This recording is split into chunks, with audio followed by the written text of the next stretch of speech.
పురపాలక శాఖ పద్దుపై చర్చ సందర్భంగా మంత్రి కేటీఆర్ కోమటిరెడ్డి మధ్య మాటల యుద్ధం సాగింది. మిషన్ భగీరథ విషయంలో కోమటిరెడ్డి సూచనల్ని తప్పుపట్టిన కేటీఆర్ గుత్తేదారుల కోణంలో కాకుండా ప్రజల కోణంలో ఆలోచించాలని హితవు పలికారు. కేటీఆర్ ఇచ్చిన సమాధానంపై మండిపడ్డ కోమటిరెడ్డి మిషన్ భగీరథ పనులపై సభాసంఘం వేయాలని డిమాండ్ చేశారు. ఇందులో అవినీతి నిరూపించకపోతే రాజీనామా చేస్తానని సవాల్ విసిరారు. ఎదురుదాడికి దిగిన కేటీఆర్ ఎవరు అవినీతి అక్రమాలకు పాల్పడ్డారో వాస్తవాలన్నీ బయటపెట్టేందుకు సిద్ధమని స్పష్టం చేశారు. నల్గొండ జిల్లాలోని 2 లక్షల మంది ఫ్లోరోసిస్ వ్యాధిగ్రస్తుల గురించి, ఫ్లోరోసిస్ పీడితుల గురించి ఒక మాటన వారు చెప్తారేమో అనుకున్న అధ్యక్ష, అది మాత్రం రాలేదు.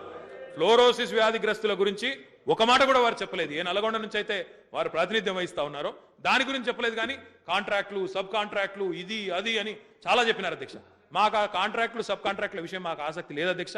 మాకు ప్రజలకు నీరిచ్చే విషయంలో మా ఆసక్తి ఉంది. ఈ 26 ప్యాకేజీకి సంబంధించి నేను డీటెయిల్గా ఎంక్వైరీ చేసిన తర్వాతనే నేను ఈరోజు మాట్లాడుతున్నాను.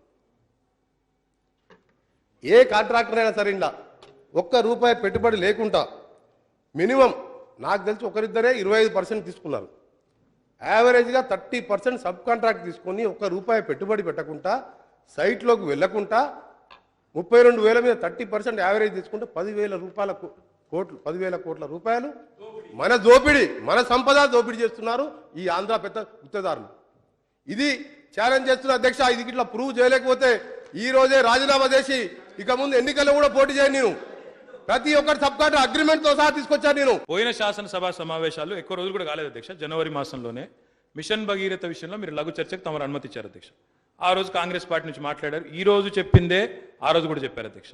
మళ్ళీ నేను వారి హయానము, వారి 10 సంవత్సరాలు చెప్తే ఇబ్బంది పడతారు అధ్యక్ష. నల్లగొండలో ఫ్లోరోసిస్ వ్యాధిగ్రస్తుల కోసం ఫలానాది చేయండి అని అడుగుతారేమో అనుకున్న అధ్యక్ష, అది మాత్రం లేదు. ఎంతసేపు కాంట్రాక్టులు, సబ్ కాంట్రాక్టులు, టెండర్లు చెప్పమంటే మొత్తం ఉంది చరిత్ర.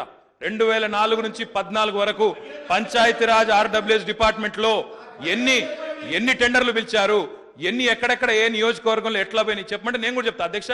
తమరు ఇంకో రూపంలో వారు రమ్మనండి. మీరు శాసనసభలో జనవరిలోనే ఇచ్చారు, అప్పుడు కూడా నేను చెప్పాను. మళ్ళీ చెప్పమంటే మళ్ళీ చెప్తాను అధ్యక్ష. కాంట్రాక్టర్ ఎవరికి అధ్యక్ష 10 సంవత్సరాలు చెప్పు ఎవరు వద్దంటారు మేమని. ప్రభుత్వం నీది ఉంది, రికార్డ్స్ ఉన్నాయి, అన్నిటికీ ఎంక్వైరీ అవి కూడా తీసుకొచ్చి హౌస్ కమిటీ, మా డిమాండ్ హౌస్ కమిటీ ఇప్పుడు వదిలిపెట్టే ప్రసక్తే లేదు. మీరు వదిలిపెట్టండి, నేను వదిలిపెట్టేది. ఇప్పటికే విజిలెన్స్ రాశాను.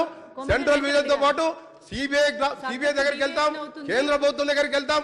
అధ్యక్ష నేను చెప్పేది ఆశామాషిగా చెప్తున్నాను. నేను విత్ సాక్ష్యాధారాలు సేకరించి చెప్తున్నాను. నా కోసం కాదు అధ్యక్ష. ఇది తెలంగాణ సొమ్ము 10,000 కోట్లు.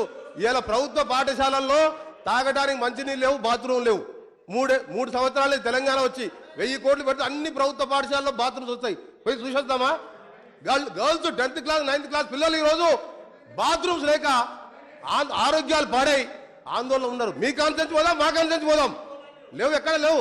ఉంటే సిరిసిల్ల ఉండొచ్చు, గజ్వేల్ ఉండొచ్చు, సిద్దిపేట ఉండొచ్చు. మా దగ్గర లేవు. మా దగ్గర డబ్బు ఇవ్వలేదు, ఇంక కట్టలేదు. 60 ఏళ్లలో మేము చేయని పనిని వీళ్ళు 3 ఏళ్లలోనే చేస్తే మా పరిస్థితి ఏంది, మాకు పుట్టగతులు ఉండేవనేది వీళ్ళ ఆందోళన అధ్యక్ష. ఇంకొక మాట కూడా నేను చెప్తా ఉన్నా అధ్యక్ష. ఒకవైపు వారే చెప్తారు మేమే అన్ని చేశాం, 44 ఏళ్లలో మేమేం చేయలేదా అంటే అన్ని చేసినాం, ఇది చేసినాం, అది చేసినాం అని ఆయనే చెప్తారు.